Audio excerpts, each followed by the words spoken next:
અર્જુનનો જે રથ હતો, અર્જુનનો રથ હતો, ભગવાન કૃષ્ણ સારથી બન્યા.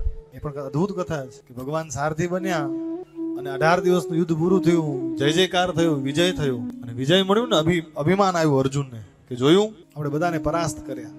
અભિમાન એટલું આવ્યું અર્જુનને કે અર્જુન જયારે છેલ્લે રથ ઉભો રહ્યો ને, ભગવાન ઉતારવા ગયા, ભગવાને અર્જુનને કીધું અર્જુન આ પુત્રો નીચે. કથા બહુ સારી છે. ત્યારે અર્જુનને અભિમાન હતું, પ્રભુ તમે મારા સારથી જો પેલે સારથી નીચે ઉતરે પછી હું નીચે ઉતરું.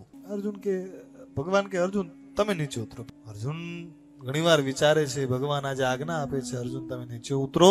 અર્જુન જ્યાં નીચે ઉતર્યા, ભગવાન બે હાથ જોડી ધજાની સામે જોવે છે, હનુમાનજી મહારાજને યાદ કરે છે. ભગવાન કૃષ્ણ હનુમાનજી મહારાજને યાદ કરે. હનુમાનજી મહારાજ કે બસ પ્રભુ હું વિદાય લઉં. હનુમાનજી મહારાજે વિદાય લીધી. ભગવાન કૃષ્ણ છલાંગ મારી જ્યાં રથમાંથી ઉતર્યા, કથા તો એમ કહે રથ ભળભળ અગ્નિથી બરવા માંડ્યો ને રથનો આખો વિનાશ થયો. દ્રશ્ય અર્જુન જો, અર્જુન એ અર્જુન અને અભિમાન હતું, અહંકાર હતું કે મેં બધાના પ્રાણ લીધા, મેં આ લીધા. આ રથમાં હનુમાનજી મહારાજે રક્ષા કરી. કેટલા બધા પ્રહારો થયા, કેટલા અસ્ત્ર શસ્ત્ર મુકાણા, બધા રથને પકડ્યા. રથ ઉપર રક્ષણ કેને કર્યું, કવચ કેને બનાવ્યું, હનુમાનજી મહારાજ. ત્યારે અર્જુનને જે અભિમાન ને અહંકાર હતું દૂર થયું.